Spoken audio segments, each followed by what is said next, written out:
Hi everyone, आज हम लोग स्टार्ट कर रहे हैं लाइफ प्रोसेस का लेक्चर नंबर 9। लास्ट क्लास हमने डिस्कस किया था डाइजेशन के बारे में। डाइजेशन में हम लोगों ने कंप्लीट कर लिया था हीट हार्ट बर्न तक, और वहाँ तक हमने देखा था कि डिफरेंट टाइप के गैस्ट्रिक अल्सर्स ये सब क्या क्या होते हैं। लास्ट टॉपिक में हमने पूरा ह्यूमन डाइजेस्टिव सिस्टम को कंप्लीट किया था, ठीक है। अब हम उसको आगे बढ़ा रहे हैं और आज हम लोग बात करेंगे रेस्पिरेशन, एक दूसरा टाइप का लाइफ प्रोसेस है, ठीक है। तो आज हम लोग पढ़ेंगे रेस्पिरेशन के बारे में। आइए देखते हैं आज के टॉपिक्स क्या क्या हैं। देखिए टॉपिक्स में respiration, aerobic and anaerobic respiration, ये इसके टाइप्स होते हैं, ठीक है। रेस्पिरेशन इन प्लांट्स के बारे में थोड़ा स्टडी किया जाएगा, और फिर लास्ट में हम लोग स्टडी करेंगे कि फोटोसिंथेसिस और रेस्पिरेशन में क्या फ़र्क या क्या डिफरेंस होता है, ठीक है। तो चलिए शुरू किया जाए। सबसे पहले स्टार्ट करते हैं रेस्पिरेशन के बारे में, ठीक है। तो रेस्पिरेशन के बारे में बेसिक इन्फॉर्मेशन, रेस्पिरेशन होता क्या है, ओके। तो सबसे पहले देखो, respiration is a biochemical biochemical process. Biochemical का मतलब हो गया जो लिविंग ऑर्गेनिज्म, बायो मतलब लिविंग, एंड केमिकल मतलब जहां पर केमिकल रिएक्शंस चलते हैं। तो ऐसे केमिकल रिएक्शंस जो लिविंग ऑर्गेनिज्म की बॉडी के अंदर यानी सेल्स के अंदर होते हैं, they are called biochemical reactions, ठीक है। तो सबसे पहले some respiration is a biochemical process. सम नहीं होगा यहाँ पर, ठीक है। रेस्पिरेशन से स्टार्ट करेंगे, ठीक है। Respiration is a biochemical process, okay. Biochemical का मतलब क्या हो गया? रिएक्शंस, या ऐसे लिख सकते हो कि दोज केमिकल रिएक्शंस, ऐसे केमिकल रिएक्शंस जो लिविंग बॉडी या लिविंग सेल के अंदर होते हैं, ठीक है। Chemical reactions that occur, reactions that take place, yeah, that occur inside the living body, living body बोलिए या फिर सेल बोलिए, those are called biochemical reactions, ठीक है। और ऐसे प्रोसेस को हम बायोकेमिकल प्रोसेस कहते हैं, ओके। चलो आगे देखो, here food is broken down to release energy. मतलब रेस्पिरेशन में जो भी हमने खाना खाया है, डाइजेशन के बाद वो खाना और फर्दर ब्रेक होगा, और ब्रेक होने के बाद वहाँ से एनर्जी निकलेगी, ठीक है। तो आपको याद होगा कि हम लोग पिछले क्लासेस में बहुत बार पढ़ चुके हैं कि माउथ के अंदर डाइजेशन होता है, फिर स्टमक के अंदर होता है, फिर स्मॉल इंटेस्टाइन के अंदर होता है, राइट। तो स्मॉल इंटेस्टाइन में प्रॉपर डाइजेशन होने के बाद अब्जॉर्प्शन हो जाता है, एंड देन एसिमिलेशन होता है, ठीक है। अब वो जो अब्जॉर्ब्ड फूड है, वो अब्जॉर्ब फूड में अगर मैं कार्बोहाइड्रेट की बात करूँ तो एग्जाम्पल आपने पढ़ा था, ग्लूकोज अब्जॉर्ब हो जाता है, याद आ रहा है? तो ग्लूकोज का अब्जॉर्प्शन हो जाता है। ये जो ग्लूकोज अब्जॉर्ब हुआ, ये ग्लूकोज कहाँ जाएगा? तो ये जो ग्लूकोज है ये ब्लड के थ्रू बॉडी के डिफरेंट हिस्सों में चला जाता है, और जब बॉडी के डिफरेंट हिस्सों में ये पहुंचता है तो वहां पर पहुंचने के बाद इसका सेल के अंदर फर्दर ब्रेक डाउन होता है। और ये जो ब्रेक डाउन होगा, ये in the presence of oxygen या in the absence of oxygen भी हो सकता है।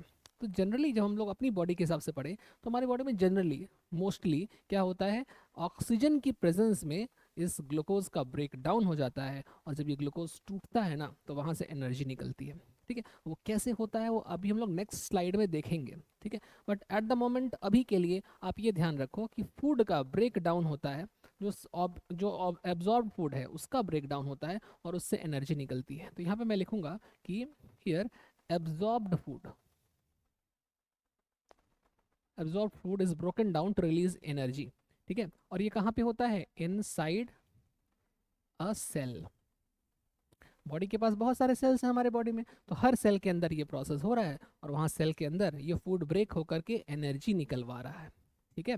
चलो आगे देखो, तो फर्स्ट पॉइंट ये हो गया, सेकंड पॉइंट ये हो गया, थर्ड पे आ जाओ। It is a type of oxidative breakdown of organic compounds in cell. यहाँ पर ऑक्सीडेटिव का क्या मतलब हुआ? ऑक्सीडेटिव का मतलब हो गया इन द प्रेजेंस ऑफ ऑक्सीजन, जहाँ पर ऑक्सीडेशन हो रहा हो, ठीक है। तो यहाँ पर ऑक्सीडेशन हो रहा है, या फिर आप सिंपल लिख सकते हो इन प्रेजेंस ऑफ ऑक्सीडेशन, या oxygen, sorry, in presence of oxygen. Break down of organic compounds, for example organic compounds के क्या एग्जाम्पल ले सकते हो? ग्लूकोज ले सकते हो, ठीक है। ऐसे ही फैट ले सकते हो या फैटी एसिड ले सकते हो, ओके। अमाइनो एसिड ले सकते हो। तो इनके ब्रेक डाउन से एनर्जी निकलती है, okay, in the cells producing energy. और एनर्जी जो निकलती है ना, उस एनर्जी को स्टोर कर लेते हैं in the form of ATP. तो एटीपी क्या है, हम लोग आगे वो भी पढ़ेंगे नेक्स्ट स्लाइड में। एटीपी एक प्रकार का एनर्जी को कैरी करने वाला या एनर्जी को स्टोर करने वाला मॉलिक्यूल है, ठीक है। तो एनर्जी एटीपी के बॉन्ड्स के अंदर स्टोर होती है, ठीक है। एटीपी का फुल फॉर्म मैंने आपको बताया था पिछले क्लासेस में, एटीपी का फुल फॉर्म था एडेनोसाइन ट्राइफॉस्फेट, ठीक है। तो उसके बारे में हम लोग पढ़ेंगे आज। एटीपी के फॉर्म में एनर्जी स्टोर होती है and then eliminating carbon dioxide and water, ये CO2 और वाटर बाहर निकल जाता है, ठीक है। जैसे इसका रिएक्शन क्या होगा, अगर मैं इसका रिएक्शन लिखना चाहूँ तो आई कैन राइट, जैसे ग्लूकोज है मान लो, तो मैं बोल रहा हूँ ग्लूकोज है, C6H12O6, ये क्या हो गया, ये हो गया ग्लूकोज, ठीक है। तो ग्लूकोज ये कौन सा फूड हुआ, ये हो गया अब्जॉर्ब्ड ऑर्गेनिक फूड, ठीक है, ऐसे ये अब्जॉर्ब फूड, ठीक। अब ये ब्रेक होगा इन प्रेजेंस ऑफ ऑक्सीजन, तो मैं इसको ब्रेक कर रहा हूँ इन प्रेजेंस ऑफ ऑक्सीजन, तो मैं मान लो इसको 6 ऑक्सीजन के मॉलिक्यूल्स दे रहा हूँ, ठीक है। और जब ये ब्रेक करेगा तो इससे क्या मिलता है, इससे मिलता है 6CO2 plus 6H2O plus some amount of ATP, ठीक है, ATP, ओके। एक बार इसको देख लो, ये है रिएक्शन ऑफ रेस्पायरेशन, ये है cellular respiration. Why it's called a cellular respiration? Because it occurs inside living cells, और ये एक ऐसा केमिकल रिएक्शन है जो सेल के अंदर, लिविंग चीज के अंदर होता है, इसीलिए इसको बायोकेमिकल रिएक्शन या फिर बायोकेमिकल प्रोसेस कहते हैं, ठीक है। इसे कॉपी कर लीजिए फटाफट, हो गया। चलिए अब देखिए टाइप्स ऑफ रेस्पायरेशन क्या होता है, तो देखो टाइप्स ऑफ रेस्पायरेशन दो टाइप का होता है, ठीक है। ये तो रिएक्शन हुआ, टाइप्स ऑफ रेस्पायरेशन दो टाइप का होता है, क्या क्या होता है, एक होता है एरोबिक रेस्पायरेशन, एक होता है एरोबिक रेस्पायरेशन और एक होता है एनएरोबिक रेस्पायरेशन, ठीक है। एक होता है एरोबिक और एक होता है anaerobic. Now what do you mean by aerobic and what is anaerobic? तो फर्स्ट ऑफ ऑल एरोबिक के बारे में लोग चर्चा करेंगे बट नेक्स्ट पेज पर, तो पहले आप यहाँ तक कॉपी करिए फिर आगे बढ़ते हैं।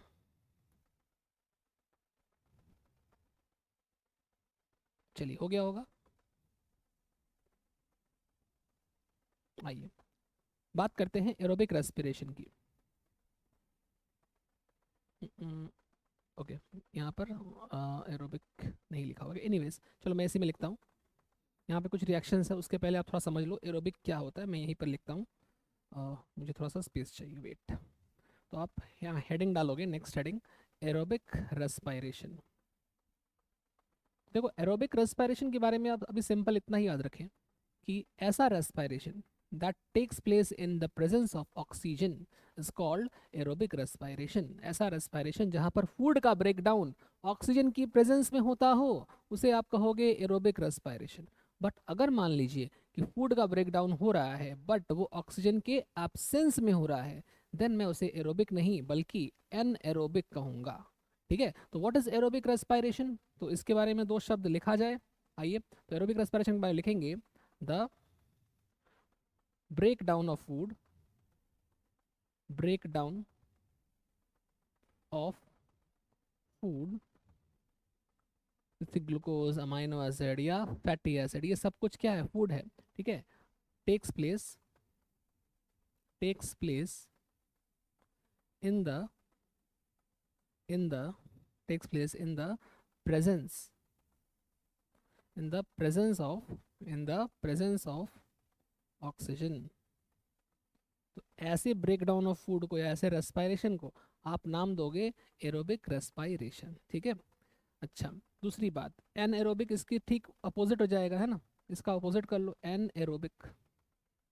तो एन एरोबिक रेस्पायरेशन, तो एन एरोबिक रेस्पायरेशन क्या है, तो एन एरोबिक रेस्पायरेशन की बात यदि मैं करूं तो I can write that breakdown ये भी है, ठीक है, the breakdown of food that occurs or takes place in the absence of oxygen, ठीक है। तो अगर ऑक्सीजन की एब्सेंस में या ऑक्सीजन की कमी में फूड का ब्रेक डाउन होता है तो ऐसे ब्रेक डाउन को हम लोग नाम देते हैं एनएरोबिक रेस्पिरेशन। ठीक है, जैसे हमारे मसल्स में ऐसा होता है जनरली। ठीक है, और नॉर्मली हमारी बॉडी का जो मेन सोर्स ऑफ रेस्पिरेशन है वो एरोबिक रेस्पिरेशन है। ठीक है, और भी चर्चा होगी आगे, पहले इसको कॉपी कर लो आप। हो गया, ठीक। अब कुछ कुछ एनिमल्स, या कुछ कुछ एनिमल्स नहीं बोलूँगा, कुछ कुछ ऑर्गेनिजम्स ऐसे हैं जिनके अंदर एनारोबिक ही मेनली होता है। ऐसे कुछ बैक्टीरिया है जो इनऑर्गेनिक सब्सटेंसेस की हेल्प से अपना रेस्पिरेशन करती है। ठीक है, अपना खाना बनाते हैं वो लोग भी, ऐसा भी होता है। हेटरोट्रॉपिक बैक्टीरिया भी होते हैं, उसके अंदर भी एनारोबिक रेस्पिरेशन होता है। ठीक है, बट वो आपके सिलेबस से बाहर का है तो उतना बाहर हमको नहीं पढ़ना, बस जान के रखो, सुन लो, सुनने के लिए अच्छा है, लिखने के लिए नहीं। ठीक है, तो जितना लिखवा रहा उतना लिखिए। आइए इधर आइए, process of break down of glucose. तो ग्लूकोज का ब्रेक डाउन जब हम करेंगे that is called respiration. And जब ये ब्रेक डाउन हो रहा है तो ये कैसे होगा? तो first the process of break down of glucose is called, देखो अब ये नाम समझ के रखो। तो इसका नाम होता है, जब आप ग्लूकोज का ब्रेक डाउन करते हो इट इज कॉल्ड ग्लाइकोलाइसिस। क्या कहते हैं? ग्लाइकोलाइसिस। ठीक है, ग्लूकोलाइसिस मत बोलना, ग्लाइकोलाइसिस। ठीक है, तो ग्लाइको वर्ड यहाँ पर ग्लूकोज के लिए है एंड लाइसिस मतलब होता है ब्रेक डाउन। ठीक है, तो ग्लाइको मतलब ग्लाइकोज वर्ड है ग्लूकोज के लिए। ग्लाइकोज शब्द से ग्लूकोज का ओरिजिन हुआ है। ठीक है, और लाइसिस का मतलब होता है ब्रेक डाउन। किसी भी चीज़ का जब ब्रेक डाउन होता है तो उसे हम लाइसिस कहते हैं।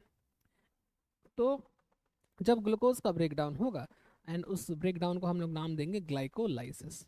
ठीक है, तो यहाँ देखिए ये रहा ग्लूकोज। ठीक है, दिख रहा है, ये है ग्लूकोज। ये जो ग्लूकोज है कलर चेंज कर देता हूँ, ये रहा ग्लूकोज। अब ये जब ग्लूकोज को आप तोड़ रहे हो तो ये कहाँ टूट रहा है? ये साइटोप्लाज्म के अंदर, सेल के अंदर जो लिक्विड होता है उसको साइटोप्लाज्म कहते हैं, राइट। तो सेल का जो साइटोप्लाज्म है उसके अंदर ये ग्लूकोज टूट रहा है हमारे बॉडी के सेल के अंदर। ठीक है, वन मोर थिंग जो आपको याद रखनी है कि ग्लूकोज के पास 6 कार्बन होता है। फॉर्मूला आपको याद है, C6H12O6। कितने कार्बन है? C6 है, 6 है ना, तो 6 कार्बन है यहाँ पर। ओके, तो साइटोप्लाज्म में ये हो रहा है। अच्छा, अगर 6 कार्बन की चीज़ों को आप तोड़ोगे दो पार्ट्स में तो कितना मिलेगा? 6 को दो भाग में तोड़ दो। जैसे मान लो मैं बोल रहा हूँ कि ये 1 2 3 4 5 6, 6 कार्बन से बना हुआ एक चेन बनाया मैंने। ठीक है, मैंने बोला कि इसको दो भाग में तोड़ दो, दो पार्ट्स में तोड़ दो, यहाँ से तोड़ दो। तो कितना मिल गया तुमको? तो तुमको मिल गया यहाँ पर दो पार्ट्स, एक मिल गया ये पार्ट और एक मिल गया ये पार्ट। तो कितने मिल गए? तो आपको मिल गए दो। ठीक है, तो 2 मॉलिक्यूल्स मिल गया। अब ये दिख नहीं रहा होगा, दिख रहा है? ठीक है, 2 molecules, 2 molecules of 3 carbon compound. ठीक है, तो ये हो गया पहला मॉलिक्यूल, ये कोई फर्स्ट मॉलिक्यूल हो गया, दिख रहा है, और ये हो गया सेकेंड मॉलिक्यूल। तो दो मॉलिक्यूल्स मिलकर फर्स्ट और सेकेंड, तो इसे मैंने लिखा 2 मॉलिक्यूल्स ऑफ 3 कार्बन कंपाउंड। ये 3 कार्बन कंपाउंड आपको मिलेगा। ठीक है, 3 कार्बन मॉलिक्यूल भी बोल सकते हो उसको। ये यही है, इसका क्या नाम है? इसका नाम है पाइरुवेट। इसका नाम है पाइरुवेट। मतलब when you break 1 molecule of glucose then you get 2 molecules of pyruvate. ठीक है, 2 मॉलिक्यूल्स ऑफ पाइरुवेट। अच्छा, पाइरुवेट का और एक प्यारा सा नाम है। क्या नाम है उसका प्यारा सा? तो उसका नाम है पाइरुविक एसिड। क्या नाम है? Pyruvic acid. Pyruvic acid. ठीक है, pyruvate is also called pyruvic acid. ठीक है, पाइरुविक एसिड। ठीक है, ग्लूकोज को तोड़ो तो पाइरुवेट या पाइरुविक एसिड मिलेगा। ठीक है, अच्छा ये सब कहाँ हो रहा था? तो ये सब हो रहा था साइटोप्लाज्म ऑफ सेल के अंदर। ठीक है, अब मैं अगर इस पाइरुवेट या पाइरुविक एसिड की बात करूं देन इसका क्या होगा? तो आइए चलते हैं इसके भविष्य के बारे में बात करते हैं कि इसका क्या होगा। ठीक है, तो अब ये डिपेंड करता है कि ये कहाँ जा रहा है। जहाँ ये जाएगा उस लोकेशन के आधार पर इसका कुछ प्रोडक्ट बनेगा। फॉर एग्जाम्पल, अगर ये इन एब्सेंस ऑफ ऑक्सीजन गया, बताओ अगर ऑक्सीजन की कमी है, एब्सेंस है, तो ऐसे प्रोसेस को हम क्या नाम देते हैं? Anaerobic respiration. क्या कहते हैं? Anaerobic respiration. ठीक है, तो एनएरोबिक रेस्पायरेशन अगर ईस्ट की बॉडी में हो, याद करिए हम लोग जब डाइजेस्टिव सिस्टम पढ़ रहे थे तो वहाँ पे आपने पढ़ा था सैप्रोफाइटिक न्यूट्रिशन, वहाँ पे मैंने आपको ईस्ट के बारे में बताया था। ठीक है जी, यही वाला ईस्ट है, एक प्रकार का फंगस होता है। ठीक है, तो ये सैप्रोफाइटिक न्यूट्रिशन शो करता है, इसकी बॉडी के अंदर एनारोबिक रेस्पिरेशन होता है, और ये ईस्ट के अंदर जो पायरुविक एसिड या पायरुवेट है ये टूटता है। ठीक है, टूट करके देखो 3 कार्बन कंपाउंड है, ठीक है, पायरुविक एसिड, उसमें से अगर तुम 1 कार्बन का CO2 निकाल दो, 3 कार्बन में से 1 कार्बन का CO2 मैंने निकाल दिया, तो कितना कार्बन बचा? 2 कार्बन बचा है ना। 3 कार्बन कंपाउंड था, उसमें मैंने 1 कार्बन से बना हुआ CO2 निकाल दिया। CO2 में कितना कार्बन होता है? 1 कार्बन। तो 3 कार्बन के कंपाउंड में से मैंने 1 कार्बन को निकाल दिया, कितना बचा तुम्हारे पास? 2 कार्बन। तो जो बचेगा यहाँ पर वो क्या बचेगा? 2 कार्बन कंपाउंड। क्यों? क्योंकि 1 कार्बन तो कार्बन डाइऑक्साइड में निकल गया है ना, तो बचा कितना? 2 कार्बन, जिसका नाम है इथेनॉल। ठीक है, फॉर्मूला नहीं पढ़ना, उससे C2H5 होगा जिसका फॉर्मूला होता है, नहीं पढ़ना उतना। ठीक, बट अगर आपको बहुत इच्छा है पढ़ने की तो आप पढ़ सकते हैं, मैं लिख देता हूँ। हालांकि इतना काम नहीं, हाँ आपको केमिस्ट्री पढ़ोगे तो केमिस्ट्री में, ऑर्गेनिक केमिस्ट्री में आपको मिल जाएगा, ये तो पढ़ ही लो, क्या फ़र्क पड़ रहा है, पढ़ना तो है ही, सिलेबस में तो है। ये है इथेनॉल, देखो 2 कार्बन है इसके पास। ठीक है, 1 कार्बन निकल गया CO2 का। ओके, चलो अब आगे बढ़ जाते हैं। अगर फिर से लैक ऑफ ऑक्सीजन, फिर से ऑक्सीजन नहीं है, ठीक है, ये सेकंड केस है, चलो इसको भी बात कर लेता हूँ मैं। तो लैक ऑफ ऑक्सीजन, फिर से इसको भी क्या बोलोगे? एन एरोबिक, इसको भी बोलोगे एन एरोबिक रेस्पायरेशन, इसका भी नाम वही है, एन एरोबिक रेस्पायरेशन। लेकिन ये कहाँ पे हो रहा है? ये ह्यूमंस के मसल सेल में हो रहा है, मैंने बताया ना, मसल सेल में। तो मसल सेल हाथ में, यहाँ पे हर जगह, पैर में, अब पैर मैंने उठा के दिखा सकता आपको, यहाँ से दिखेगा नहीं, ठीक है, तो पैर में, हाथ में, ये सारे जो मसल सेल्स हैं, इनके अंदर जो रेस्पायरेशन होता है, दैट इज कॉल्ड क्या? इसको बोलते हैं एनएरोबिक रेस्पायरेशन। ठीक है, तो इसमें क्या बनता है? इसमें थोड़ा अलग बनता है, इसमें इथेनॉल नहीं बनता, इसमें क्या बनता है? एक एसिड बनता है, इसका नाम है लैक्टिक एसिड। यहाँ से CO2 नहीं निकलता, ठीक है, यहाँ पर 3 कार्बन से 3 कार्बन ही मिलता है आपको, यहाँ से कोई CO2 बाहर नहीं जा रहा, दैट्स वाई 3 का 3 मिल रहा है। यहाँ पे एक CO2 निकल जा रहा था, इसीलिए 3 कार्बन से 2 कार्बन मिला होगा। बात समझ में आ रही है?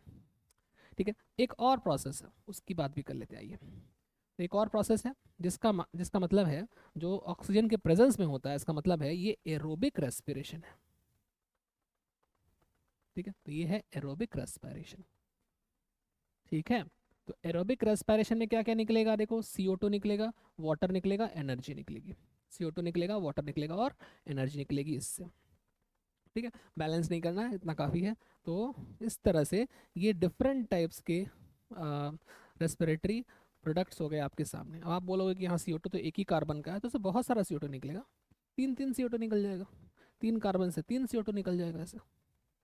यहाँ भी 3 कार्बन हो गया, यहाँ भी 3 कार्बन था। ठीक है, बैलेंस नहीं करना, बट आपकी जानकारी के लिए मैंने सब कुछ कवर कर दिया है। ठीक है, एक बार यहाँ से कॉपी कर लो, फिर चलते हैं नेक्स्ट पेज पर। अच्छा, यहाँ बोल रहा है कि what is the product of glycolysis, ये क्वेश्चन छूट गया था, तो आइए इसको देख लेते हैं फटाफट। What is the product of glycolysis? तो आप देख ही रहे हो, this process called glycolysis, right, इसी को तो बोलते हैं ग्लाइकोलाइसिस। Where is glycolysis? देखो, ग्लूकोज का break down in cytoplasm is called glycolysis. So ये है ग्लाइकोलाइसिस, इसको ग्लाइकोलाइसिस भी बोलते हैं, तुमको जो बोलना है बोलो, ग्लाइकोलाइसिस। ठीक है, तो ये जो ग्लाइकोलाइसिस हो रहा है, इसका प्रोडक्ट क्या बन रहा है? इसका प्रोडक्ट बन रहा है पायरुवेट, पायरुवेट, या फिर इसी को क्या बोलोगे? पायरुविक एसिड, जो कि 3 कार्बन मॉलिक्यूल या कंपाउंड है। ऑलराइट, साथ ही साथ इसमें से कुछ एनर्जी भी निकल रही है, प्लस ATP। ठीक है, मैं एनर्जी लिखूं या ATP लिखूं, अभी के लिए सेम है, बट याद रखिएगा ATP और एनर्जी में फ़र्क होता है। ATP एक तरह से बोल सकते हो एक मॉलिक्यूल है, और उस मॉलिक्यूल के बॉन्ड्स के अंदर एनर्जी स्टोर होती है। तो ATP एक मॉलिक्यूल है जिसके अंदर एनर्जी स्टोर होती है, इसलिए इसको एनर्जी कैरियर भी कहते हैं। ठीक है, तो ATP और एनर्जी सेम एग्जैक्टली नहीं है। ATP के अंदर एनर्जी स्टोर करते हैं, जैसे मान लो मेरे पास बैटरी है, सेल है या बैटरी है, उस सेल या बैटरी के अंदर मैं एनर्जी स्टोर कर रहा हूँ, तो सेल या बैटरी क्या हो गया? क्या वो एनर्जी हुआ? तो बोलोगे नहीं, बट उसमें एनर्जी है, उसमें स्टोर हो रहा है ना, उसमें केमिकल एनर्जी है, जिसको हम लोग डिफरेंट काम के लिए इस्तेमाल में ला सकते हैं। ठीक उसी तरह से ATP भी एक बैटरी जैसा है जिसके अंदर एनर्जी स्टोर्ड है। ठीक है, तो वही यहाँ पे जो एनर्जी निकलेगी ना, वो एनर्जी किस फॉर्म में स्टोर होगी? This energy will be stored in the form of, stored in the form of ATP. Okay, बस यही है, इस बार कॉपी करिए फटाफट, आगे बढ़ते हैं। चलिए, हो गया होगा। ओके चलो, तो नेक्स्ट पेज पर चलो। अब देखो difference between aerobic and anaerobic respiration. ठीक है, तो देखो यहाँ पर क्या क्या डिफरेंसेस हैं। रिक्वायरमेंट ऑफ ऑक्सीजन, अब आपको पता है, खुद से भर सकते हो आप इसको। तो अगर मैं बोलूँ एरोबिक रेस्पिरेशन में ऑक्सीजन की रिक्वायरमेंट है कि नहीं, तो आप बोलेंगे हाँ है, तो यहाँ लिखेंगे यस ऑक्सीजन इज रिक्वायर्ड, ऐसे लिख लो O2 is required. But in case of anaerobic respiration यहाँ ऑक्सीजन की कोई ज़रूरत नहीं है, तो आप लिखेंगे ऑक्सीजन इज नॉट रिक्वायर्ड। ठीक है, नॉट रिक्वायर्ड।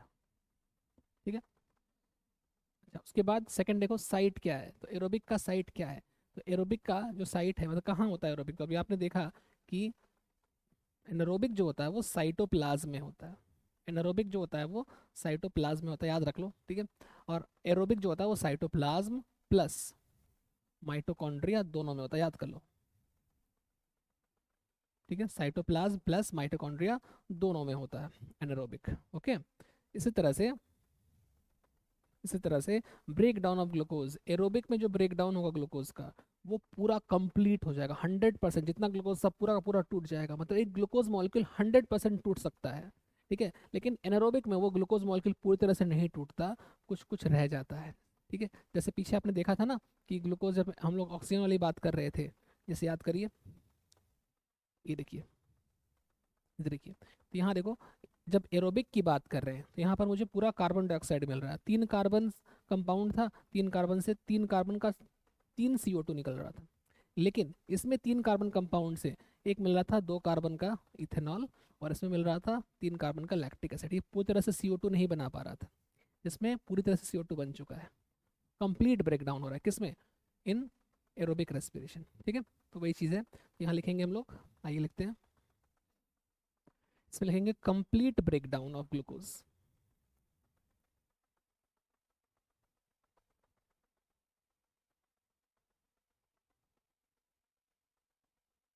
और इसमें क्या लिखेंगे, इसमें लिखेंगे इनकम्प्लीट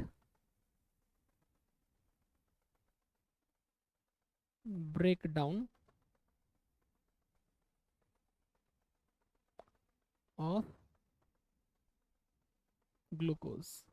ठीक है, अब देखो प्रोडक्ट्स के बारे में आपने अभी स्टडी किया जस्ट अभी, तो एंड प्रोडक्ट्स क्या क्या थे। एरोबिक रेस्पिरेशन का जो एंड प्रोडक्ट था, आपने देखा वहां पर CO2 बन रहा था, प्लस वाटर बन रहा था, प्लस एनर्जी। अब एनर्जी लिखिए या ATP लिखिए, दोनों आप लिख सकते हो, बट याद रखना ATP और एनर्जी में जो छोटा सा फर्क मैंने आपको बताया। ठीक है, अब इस तरफ आ जाओ, इधर लिखोगे तो क्या लिखोगे, इधर CO2 H2 और एनर्जी में जो फर्क आ रहा था, देखो 2 प्रकार का था। एक जगह बन रहा था लैक्टिक एसिड, याद करो, और एक बन रहा था ethanol plus CO2 plus ATP या एनर्जी। ठीक है, तो आप एनर्जी लिखिए, ATP लिखिए, दोनों वैलिड है। मैं एनर्जी लिख देता हूँ, यहाँ भी एनर्जी लिख देता हूँ। ये प्रोडक्ट्स हैं एनारोबिक रेस्पिरेशन के। क्लियर है। लास्ट देखो, energy produce from one molecule of glucose. अगर मैं एरोबिक रेस्पिरेशन की बात करूँ तो यहाँ ज़्यादा एनर्जी प्रोड्यूस होता है, क्योंकि यहाँ कंप्लीट ब्रेक डाउन हो रहा है। जबकि मैं इसकी बात करूँ तो यहाँ पर पूरा कंप्लीट ब्रेक डाउन नहीं हो रहा, दैट्स वाई एनर्जी का अमाउंट कम होता है। ठीक है, तो यहाँ एनर्जी ज़्यादा है, यहाँ लिखेंगे more amount of energy, more amount of energy is produced.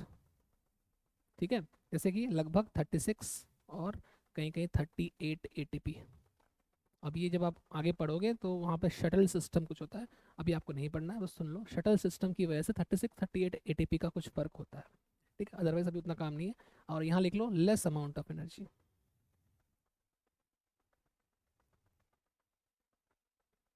Less amount of energy is used. ठीक है, इसमें 2 ATP के आसपास बनता है।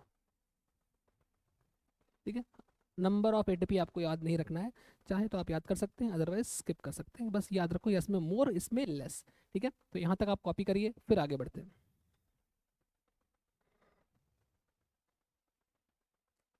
चलिए, हो गया। ठीक है, आइए नेक्स्ट पेज पर।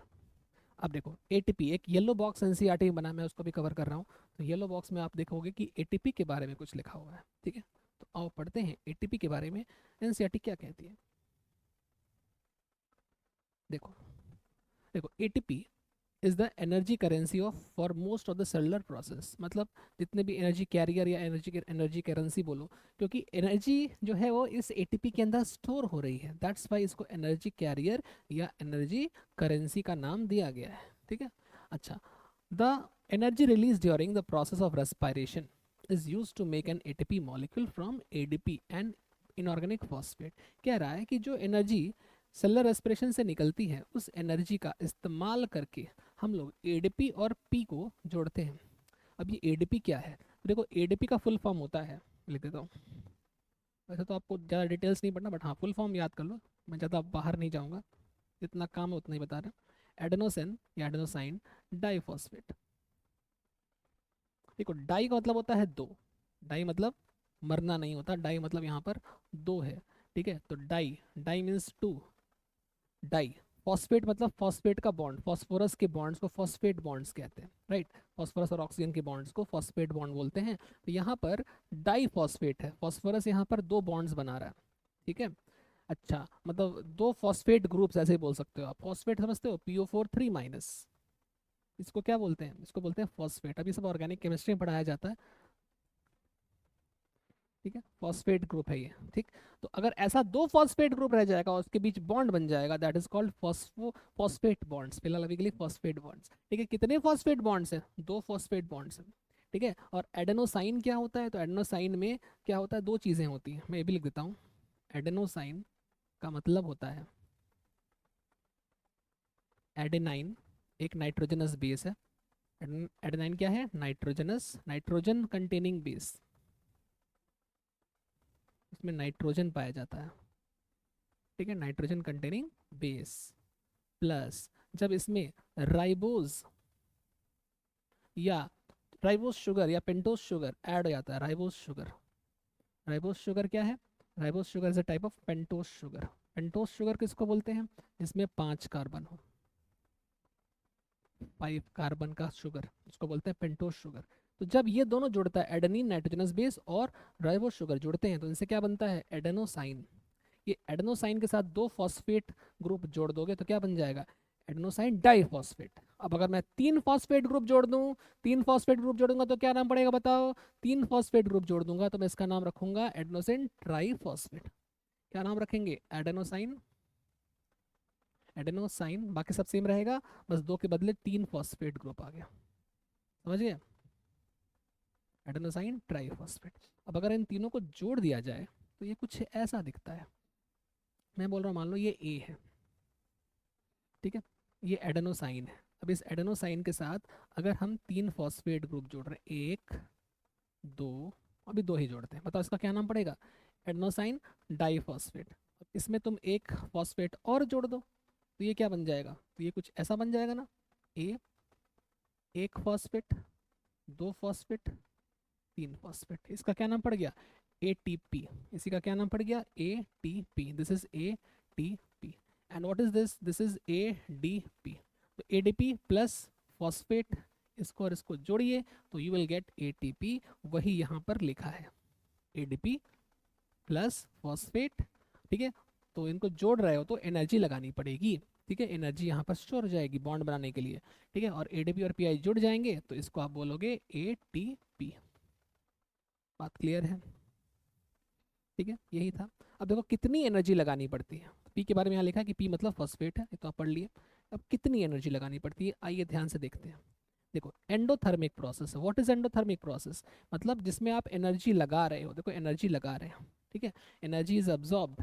ठीक है, तो in endothermic process in the cell then use this ATP to drive the reactions. ठीक है, रिएक्शन करवाता है। When the terminal phosphate linkage in ATP is broken. अच्छा मान लो अगर मैं बोलूँ कि ये एनर्जी मैं यहाँ पे डाल रहा हूँ, तो कितनी डाल रहा हूँ? तो इसकी वैल्यू है, इसकी वैल्यू है 30.5 किलो जूल पर मोल। एक मोल के लिए इतना किलो जूल। ठीक है, ठीक, तो मान लो मैंने एक बैंक में एक अकाउंट खुलवाया और उसमें मैंने कितने रुपए डाले? मैंने उसमें 30,500 रुपये डाले। ठीक है, या 30,500 रुपये बैंक में डाले। मैं गरीब आदमी हूँ, 30,500 रुपये ही डाल सका मैं।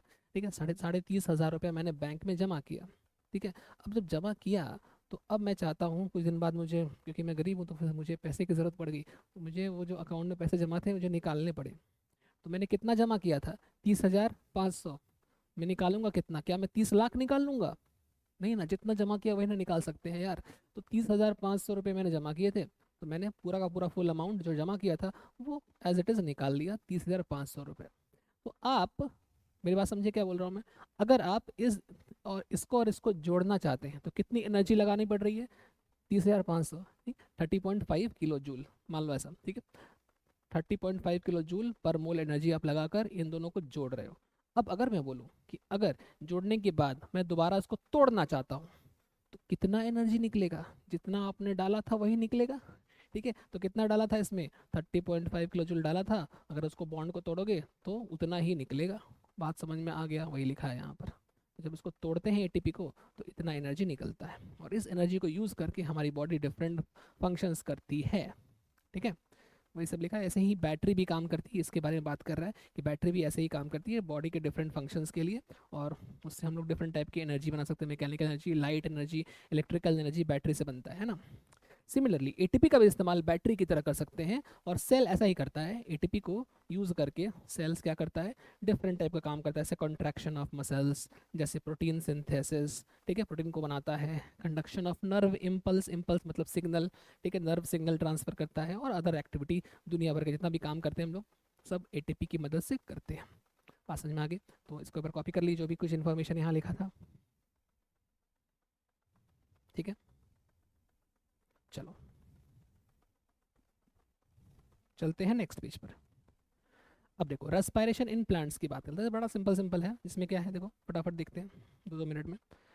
देखिए, तो exchange takes place by roots. देखो कहाँ कहाँ होता है प्लांट में? रूट्स में, स्टेम में, लीव्स में, सब जगह डिफिजन के थ्रू मूवमेंट होता है गैसेस का। ऐसे रूट्स में आप पढ़ चुके हो, रूट हेयर होता है, ठीक है, जो सरफेस एरिया बढ़ाता है और ये वाटर मिनरल्स का अब्जॉर्प्शन करता है। रूट हेयर यूनिसेलर होता है, याद रखना, यूनिसेलर होता है एपिडर्मिस का। तो एपिडर्मिस जो होता है आउटर मोस्ट लेयर है, मान लो ये एपिडर्मल लेयर है, ठीक है। अब ये एपिडर्मल लेयर का एक इलोंगेशन ऐसे निकलता है इस तरह से, और मैं इसको बोलता हूँ रूट हेयर। क्या बोलता हूँ? रूट हेयर, इस तरह से। तो ये स्ट्रक्चर है ना, this is called root hair, this is root hair. और ये क्या है? एपिडर्मिस, ठीक है, इसी का इलोंगेशन है रूट हेयर, ठीक है। तो ये रूट हेयर यहाँ से सरफेस एरिया बढ़ाने का काम करता है, ये लिखा है। ऐसे ही स्टेम की बात करें तो स्टेम में छोटे छोटे पोर्स होते हैं, उसको हम स्टोमेटा कहते हैं। और वुडी प्लांट जो होते हैं उनके पास भी छोटे छोटे पोर्स होते हैं, उसको लेंटिसल्स कहते हैं। देखो यहाँ पे छोटे छोटे छेद दिखाई पड़ेंगे ऐसे बहुत सारे, ये सब क्या है? इनको बोलते हैं लेंटिसल्स, ठीक है। इनके थ्रू भी क्या होता है? एक्सचेंज ऑफ गैसेस होता है। जनरली स्टोमेटा जो होता है वो मोर प्रोमिनेंट होता है, ज़्यादा होता है लीफ सरफेस पर, बट स्टेम्स, ग्रीन स्टेम में स्टोमेटा पाया जाता है। लेकिन अगर वो स्टेम ग्रीन नहीं है, वुडी है, वुडी मतलब उसमें बार्क है, छाल है, ऐसा है, इसको वुडी स्टेम बोलेंगे, तो उसके अंदर लेंटिसल्स मिलेगा तुमको, ठीक है। ग्रीन स्टेम में स्टोमेटा और वुडी में क्या मिलेगा? लेंटिसल्स। इससे भी गैस का एक्सचेंज होता है, यहाँ से गैस अंदर बाहर हो सकता है, समझे? जैसे ऑक्सीजन अंदर जाएगा, CO2 बाहर आएगा, ओके। चलो आगे बढ़े, चलो नेक्स्ट पेज पर। अब देखो ये तो पढ़ चुके हो लीव्स के बारे में, फटाफट उसको भी देख लो। देखो यहाँ पर लीव्स आल्सो कंटेन स्टोमेटा, ठीक है। Stomata are large intercellular spaces that insures direct contact of cells with air. ये लार्ज इंटरसेलुलर स्पेसेस होते हैं जहाँ से हवा का एक्सचेंज हो सकता है। तो मैं पढ़ा चुका आपको स्टोमेटा कैसे ओपन क्लोज होता है। तो ये लीफ है, लीफ को अगर माइक्रोस्कोपिक व्यू में देखोगे, छोटा सा पार्ट मान लो मैं लीफ का, इतना सा पार्ट को कट करके देखना चाह रहा हूँ माइक्रोस्कोप में, तो मुझे बड़ा सा इतना दिखाई पड़ा जूम। इसमें भी देखो देखो ये जो पार्ट दिख रहा है ना, ये सारे पार्ट्स क्या हैं? दीज आर कॉल्ड स्टोमेटा, को बोलते हो स्टोमेटा, ठीक है। ये स्टोमेटा है। जैसे यहाँ स्टोमेटा का स्ट्रक्चर एनसीईआरटी में भी दिया हुआ है। ये स्टोमेटा कैसे फूलता, खुलता है, बंद होता है ना। ये पानी भर जाता है तो फूल जाता है, ओपन हो जाता है, और सिकुड़ जाता है, फिर पानी निकल जाता है तो सिकुड़ जाता है, और ये क्लोज हो जाता है, ठीक है। ये सब था, कॉपी कर लीजिए। चलिए फाइनली देखिए difference between photosynthesis and respiration, तो ये भी फटाफट देख लेते हैं।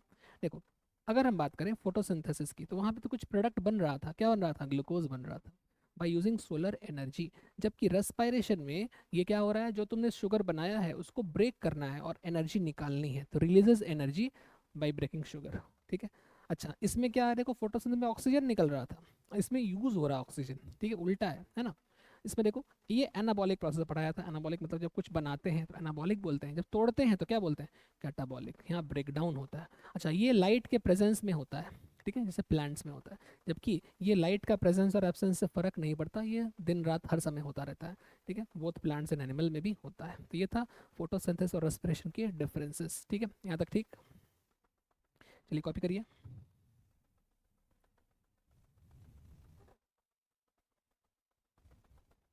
आइए, तो यहाँ पे ये होता है डिफरेंस कंप्लीट। और अब लास्ट में हमको पढ़ना है rates of photosynthesis and respiration, ठीक है। तो देखो दिन के टाइम, थोड़ा सा कलर चेंज करते हैं। तो दिन के टाइम, जब ड्यूरिंग डे का समय है, दिन के समय, रेट ऑफ फोटोसिंथेसिस बहुत ज़्यादा है रेट ऑफ रेस्पिरेशन से। अच्छा, जब फोटोसिंथेसिस होगा तो ऑक्सीजन निकलेगा, ठीक, और जब CO2 सॉरी मतलब ऑक्सीजन निकलेगा और CO2 को यूज़ किया जाएगा, राइट।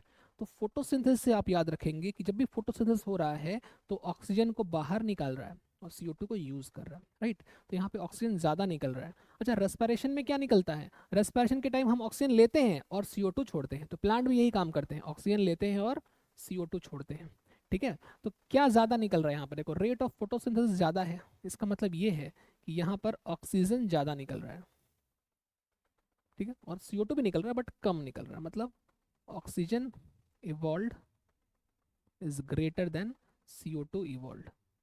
याद रखना, जब प्लांट दिन के टाइम होगा तो वो फोटोसिंथेसिस भी करेगा और वो रेस्पिरेशन भी करेगा।